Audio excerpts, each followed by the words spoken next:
Good morning students, कैसे हैं आप सब। उम्मीद करती हूँ आप लोग अच्छे होंगे। बेटा आज हम लोग क्लास 10 का चैप्टर नंबर 8 पढ़ने जा रहे हैं, जिसका नाम है गुलबदन बेगम। ठीक है बेटा, वीडियो का पैटर्न सेम रहेगा। पहले हम लोग चैप्टर को डिस्कस करेंगे, उसके बाद क्वेश्चन आंसर्स को लिख कर देखेंगे ताकि आपको आसानी रहे, और फिर वीडियो को फिनिश करेंगे। इसी के साथ अगर आप लोग चैनल पर नए हैं तो वीडियो को लाइक कीजिए, शेयर कीजिए और चैनल को सब्सक्राइब कर लीजिए। चलिए तो हम लोग पढ़ना शुरू करते हैं। लिखते हैं, हिंदुस्तान की तहजीब को तरक्की देने में मुग़ल शहज़ादियों और बेगमात का भी बड़ा हिस्सा है।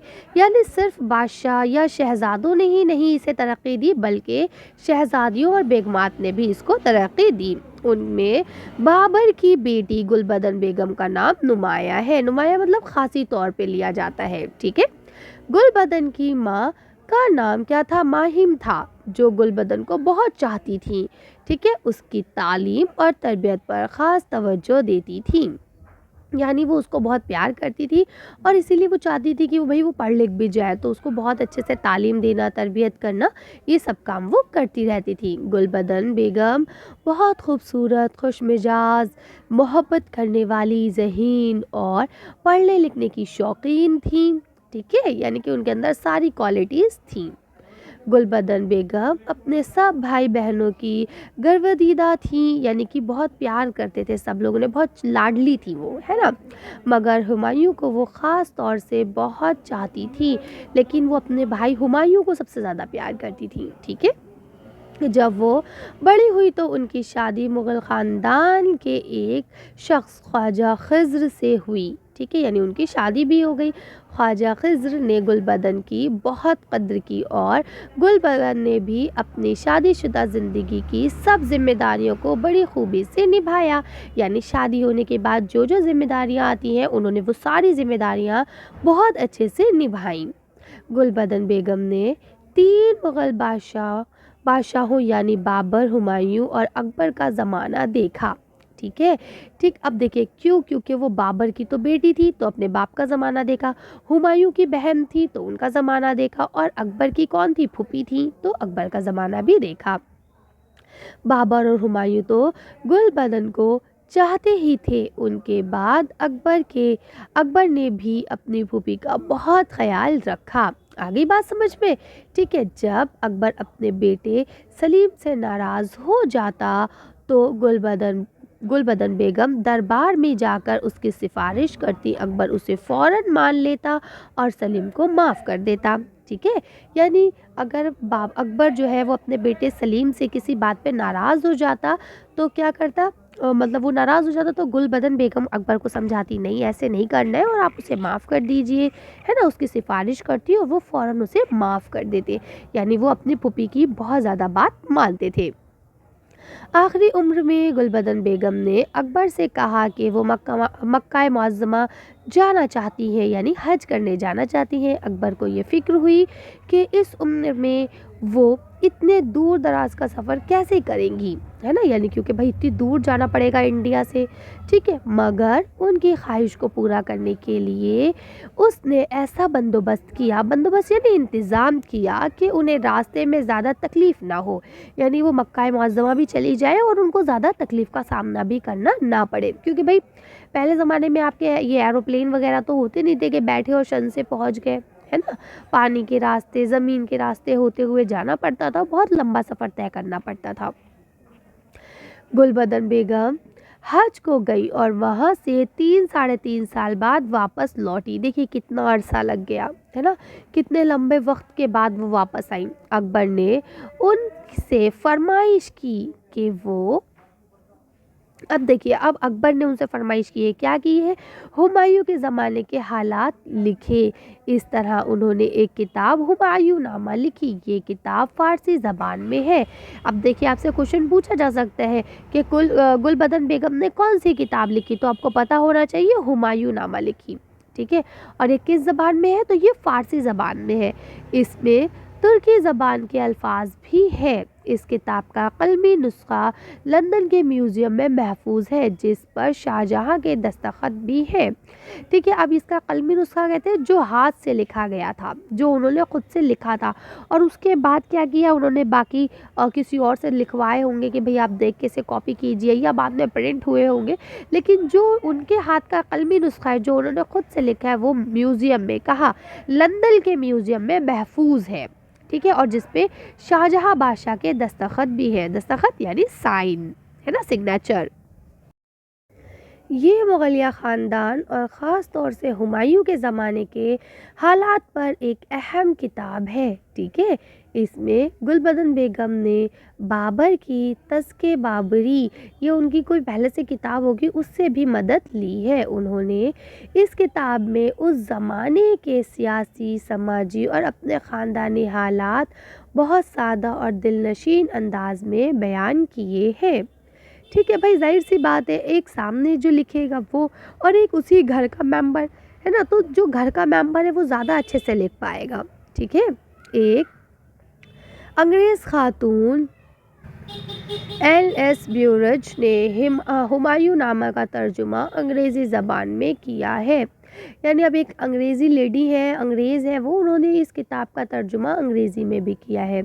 وہ اس کے بارے میں لکھتی ہے. ہمایوں نامے میں جو واقعات لکھے گئے ہیں ان کی صداقت یعنی سچائی سے انکار نہیں کیا جا سکتا.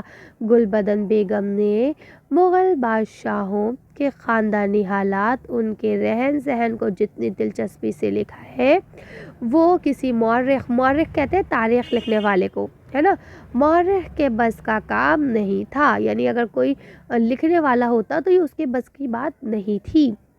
گلبدن بیگم نے طویل عمر پائی. ٹھیک ہے, یعنی بہت لمبی عمر جی. ٹھیک ہے, 80 سال کی عمر میں آگرہ میں انتقال ہوا. ٹھیک ہے, یعنی ان کا انتقال کہاں ہوا, آگرہ میں. 80 سال کی عمر میں ان کا انتقال ہوا. ٹھیک ہے, تو یہ تھی گلبدن بیگم کی چھوٹی سی کہانی. اب آتے ہیں لفظ معنی پہ, تو لکھا ہے معنی یاد کیجئے. گرویدیدہ مطلب چاہنے والی, قلمی نسخہ یعنی ہاتھ سے لکھی ہوئی کتاب, مورخ تاریخ لکھنے والے کو کہتے ہیں, بندوبست کرنا یعنی انتظام کرنا. ٹھیک ہے, آگے لکھا ہے تربیت دینا یعنی سکھانا, طویل یعنی لمبی, صداقت معنی سچائی. ٹھیک ہے, اب دیکھیں یہ آپ کے کوشچن آنسرز ہیں. چلیے ایک ایک کر کے انہیں پڑھتے ہیں. پہلا کوشچن لکھا ہے گلبدن بیگم کس کی بیٹی تھی. چلیے اس کا آنسر دیکھتے ہیں. آپ اس کا آنسر یہاں سے لکھ سکتے ہیں, گلبدن بیگم بابر کی بیٹی تھی. اب دیکھیں یہاں پہ آپ کو دوسرا کوشچن دیا گیا تھا, گلبدن بیگم کس کی بیوی تھی. جواب, گلبدن بیگم خواجہ خضر کی بیوی تھی. سوال, گلبدن بیگم کی کتاب کا نام کیا ہے.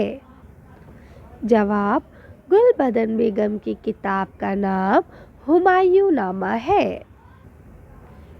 سوال, گلبدن بیگم نے کن کن بادشاہوں کا زمانہ دیکھا تھا.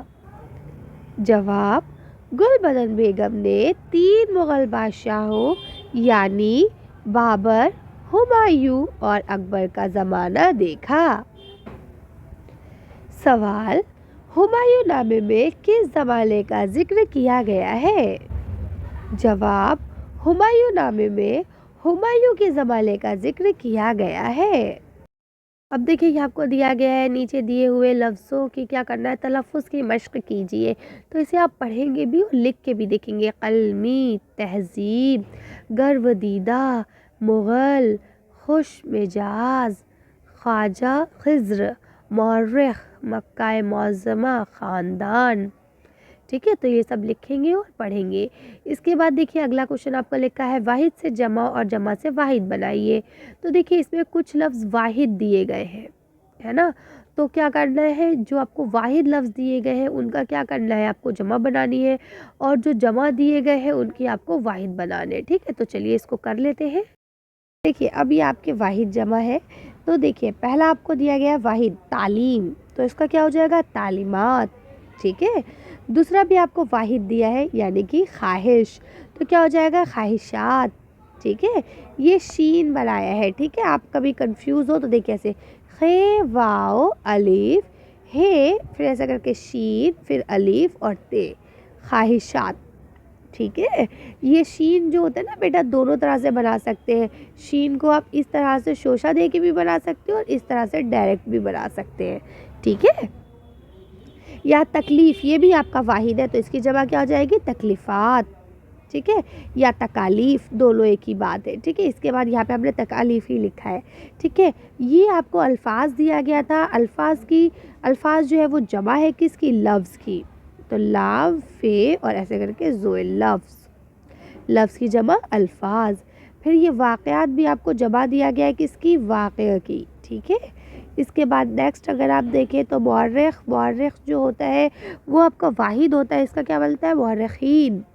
खातून तो क्या बोलता है, ख़वातीन। ठीक है, इसके बाद देखिए यहाँ पे आपको लिखा है हालत का क्या हो जाता है, हालात। ठीक है, तो ये आपको जमा दिया गया था तो इसकी हमने वाहिद कर ली।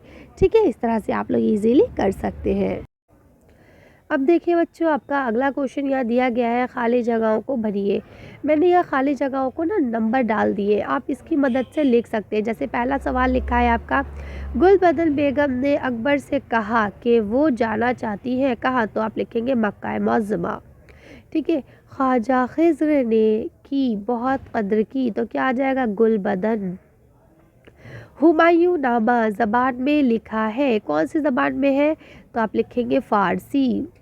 गुलबदन बेगम ने बाबर की डैश से भी मदद ली, तो कौन सी किताब से मदद ली, तज़किए बाबरी।